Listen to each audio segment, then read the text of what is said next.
Assalamu alaikum wa rahmatullahi wa barakatuh. Merci de donner le dernier mot aux femmes. Ça fait plaisir. Nous avons un dicton arabe qui dit « Khitamuhu misk », c'est-à-dire le dernier qui a la parole. Ces paroles sont imbibées de l'arôme délicieuse oriental, le misk. Bon, j'espère que mes mots seront agréables à entendre. Bon, comme notre thème d'aujourd'hui, ce sont les musulmans en Europe, il faut d'abord se poser la question, qui sont les musulmans en Europe? Et personne n'a parlé de ces musulmans qui se trouvent en Europe. C'est-à-dire, je ne veux pas dire leur origine, c'est-à-dire de quel pays ils viennent. Non. Je veux dire qui sont-ils? Comment est composée la population musulmane d'Europe? Premièrement, quand est-ce qu'ils sont venus en Europe? Bien sûr, si on remonte aux origines de la présence musulmane en Europe, on va remonter jusqu'au Moyen-Âge. On va remonter jusqu'à les premiers musulmans qui sont venus en Europe et qui sont restés en Espagne, en Andalousie, 7 siècles. Bon, ensuite, il y a eu la Reconquista, et puis il y a eu, après la Deuxième Guerre mondiale, un flux de musulmans qui sont venus pour remplacer les hommes européens qui sont morts durant la Deuxième Guerre mondiale. Et la majorité de ces ouvriers qui sont venus pour remplacer les ouvriers mâles, hommes, étaient des musulmans venus d'Afrique du Nord et venus de l'ex-Yougoslavie. Et c'était des ouvriers je dirais, d'une éducation ou bien d'une formation, ou bien sans aucune formation, et qui étaient engagés dans le secteur du bâtiment et de l'agriculture. Donc, c'était des ouvriers non formés, non éduqués, et qui étaient venus seuls, c'est-à-dire sans leur famille, sans leurs femmes et sans leurs enfants. Ensuite, il y a eu la Déclaration universelle des droits de l'homme, il y a eu les droits qui ont été promulgués par l'Organisation du travail et qui donc demandaient le regroupement familial et qui exigeaient le droit des ouvriers d'avoir leur famille avec eux dans les pays d'accueil. Et c'est là qu'a commencé ce que j'ai appelé la visibilité de l'islam en Europe. C'est-à-dire qu'on a commencé à voir les femmes de ces musulmans, les femmes de ces ouvriers, et qui étaient voilées. Il y avait aussi beaucoup d'ouvriers turcs, beaucoup de Turcs qui sont venus. Il y a eu aussi beaucoup de personnes qui sont venues des pays qui ont été colonisés par les pays européens. Donc, il y a eu des musulmans qui sont venus d'Afrique du Nord, de Turquie, de la Somalie, du Pakistan, donc de tous ces pays qui ont été colonisés. Et les ressortissants des pays sous le colonialisme, ils avaient le droit de venir dans le pays colonisateur. Bon, tout ce groupuscule, le nombre a augmenté. Il y a eu des étudiants qui sont venus des pays musulmans pour faire des études dans les universités européennes. Et c'est cette tranche-là d'étudiants qui ont fait des études et qui sont restés après leurs études dans les pays européens et qui sont devenus des médecins, des avocats, des professeurs. Ce sont surtout les enfants de ces ouvriers qui étaient non formés et qui n'avaient aucune formation. Et leurs enfants donc, ont reçu une éducation dans les écoles publiques européennes et qui ont pu faire des études universitaires et qui ont pu donc s'intégrer dans les différentes sociétés européennes. Il y a une autre tranche de musulmans qui sont venus et qui ont été un peu majoritaires. C'est ceux que j'appelle les clandestins, qui sont venus dans les pays européens sans visa. Donc, ils étaient de séjour irrégulier. Et c'est pour ça que, comme mon collègue a dit, M. Zidane, que la plupart des établissements pénitentiaires dans les pays européens comptent beaucoup de musulmans. Pourquoi? Parce que ce sont ces clandestins, parce que ce sont ces musulmans qui sont venus des pays musulmans sans un permis de séjour. Et leur séjour dans ces pays européens est illégal. Et la plupart de ces détenus dans les prisons européennes sont des illégaux, sont des gens qui n'ont pas de permis de séjour. Et ce ne sont pas à 100% des criminels, mais ce sont qui ont fait une infraction aux lois de séjour et de résidence dans les pays européens. Bon, si on parle de discrimination des musulmans, si les hommes musulmans, surtout les illégaux, sont discriminés, c'est parce qu'ils ont été privés d'éducation. C'est parce qu'ils ont été privés de fréquenter les écoles et les institutions d'enseignement. C'est parce qu'ils ont été interdits de l'embauche et de l'emploi.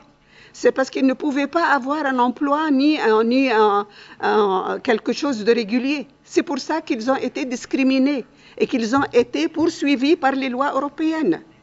Tandis que les réguliers, ceux qui sont en conformité avec les lois, ils ont pu être intégrés. Et ils ont pu faire des études et faire une carrière. Bon, si certains hommes ou bien certains musulmans ont été discriminés, eh bien, les femmes musulmanes ont été doublement discriminées. Pourquoi? Bon, en tant que présidente du Forum européen de la femme musulmane, j'ai comme devoir de prendre la défense de ces femmes musulmanes qui sont discriminées. Elles sont discriminées premièrement parce qu'elles ont été privées d'éducation. Parce que d'un côté, leurs maris, ou bien les premiers ouvriers qui sont venus et qui ont apporté ensuite leurs femmes, ces hommes-là, ils n'avaient pas une certaine éducation, une certaine formation, et c'était les premiers qui empêchaient leurs femmes de s'éduquer ou bien d'avoir une formation ou bien d'avoir une carrière ou bien de faire des études universitaires. Ça, c'est la première discrimination. Donc, la première discrimination est interne. La deuxième discrimination, c'est que ces femmes non éduquées et sans formation ne pouvaient trouver sur le marché de l'emploi que l'emploi de femmes de ménage ou bien de serveuses ou bien d'être employées dans une fabrique de textiles ou bien dans un supermarché. Donc, ce sont des bas salaires et des bas emplois. Donc, ces femmes ont été discriminées parce qu'elles ne pouvaient pas avoir accès à un poste ou bien à des emplois valorisants. Parce qu'elles-mêmes, je ne peux pas dire qu'elles n'avaient pas de la valeur, non, elles-mêmes, elles n'avaient pas une formation. Bon, petit à petit, donc, les filles de la deuxième génération, elles ont pu faire des études, elles ont pu être médecins et avocates, et elles ont pu faire carrière, et elles ont pu s'intégrer dans la communauté, dans les communautés musulmanes européennes. Mais il y avait un problème, le problème des femmes qui tenaient à respecter une tenue vestimentaire. Et ces femmes, donc je veux parler des femmes voilées, elles étaient aussi doublement discriminées parce qu'elles étaient discriminées sur le marché de l'emploi. Les employeurs refusaient d'engager des femmes voilées, même si elles étaient universitaires et si elles avaient un CV impeccable. Dès on leur demandait d'envoyer une photo, et dès que l'employeur voyait la photo, eh bien, la réponse était identique. Le poste a été pourvu par une autre candidate ou par un autre candidat. Je connais à travers mon forum, il y avait des femmes cultivées qui avaient un CV donc très impeccable et qui ont donc envoyé leur CV à des postes vacants en changeant leur nom. Parce que vous savez que les noms à connotation islamique sont un peu discriminés. Alors, au lieu d'écrire leur nom Fatima ou Aïcha ou n'importe quoi, elles ont écrit par exemple Catherine ou Denise, ou donc un nom européen. Eh bien, on leur envoyait une convocation pour une entrevue. Et ces femmes, elles sont allées pour l'entrevue. Et dès qu'on les a vues et qu'on a vu qu'elles étaient voilées, bien que leur CV était étaient très conformes au poste dont elles posaient la candidature. Bon, c'est pour vous dire à quel point elles sont discriminées. Elles sont discriminées, enfin en France par exemple, on leur a interdit d'aller à l'école. Enfin, on ne leur a pas interdit d'aller à l'école, on a exigé qu'elles vont à l'école sans le voile. Eh bien, certains parents ont refusé que leurs filles enlèvent le voile. Elles ont été discriminées parce que les parents aussi refusaient qu'elles prennent part aux cours de gymnastique ou bien de natation ou bien les cours de biologie. Eh bien, elles ont été aussi privées de ces cours et de cette éducation. Bon, pour la demande de naturalisation, les femmes qui sont restées, enfin, selon les exigences, 10 ans, 12 ans dans le pays européen et qui font une demande de naturalisation pour devenir européenne, suisse, française, allemande, eh bien, la demande est faite par le chef de la famille, c'est-à-dire par l'homme.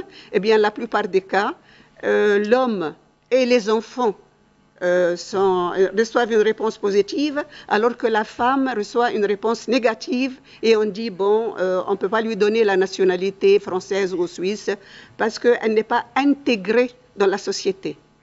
Mais la vraie raison, c'est parce qu'elle est voilée. Hein. Et bien sûr, on ne leur dit pas, vous êtes voilé et vous ne pouvez pas avoir la nationalité suisse ou française ou allemande, mais simplement parce qu'elles n'ont pas un emploi. Mais elles n'ont pas un emploi parce que les employeurs refusent de les employer. Alors d'un côté, le marché du travail les refuse et d'un autre côté, les autorités les refusent de leur donner la nationalité pour qu'elles puissent s'intégrer et avoir un travail. Voilà, donc je dirais pour l'harmonisation et pour l'harmonie de la présence musulmane européenne, il faut donc des deux côtés, il faut que les Européens fassent un peu plus pour intégrer les musulmans, que la représentativité des musulmans est très faible, soit au niveau politique, ou bien au niveau économique, ou bien au niveau social. C'est parce que les musulmans ne font pas de la politique, parce qu'il n'existe pas une fédération européenne qui parle au nom des musulmans et qui unifie les musulmans européens. Et deuxièmement, je dirais les médias. Les médias, comme mon collègue aussi en a parlé, les médias, lorsqu'ils font des émissions télévisées ou à la radio, ou bien même des articles de journaux, ils sollicitent des experts, entre guillemets, des experts des musulmans. Mais très rare, on invite très rarement des musulmans. Et si on invite un musulman, c'est ou bien un imam qui parle très mal la langue du pays européen, et on lui apporte un interprète. Le plus souvent, c'est un interprète arabisant, c'est-à-dire qu'il est européen de langue française, allemande et qui traduit donc de l'arabe vers le français et son arabe laisse à désirer. Et il se trouve que l'imam ou bien le chef religieux, au lieu d'être compris, il est ridiculisé parce qu'il ne peut pas s'exprimer dans la langue du pays. Voilà, je vous remercie parce que j'ai parlé trop à ce qu'il parle. Merci, madame. Merci.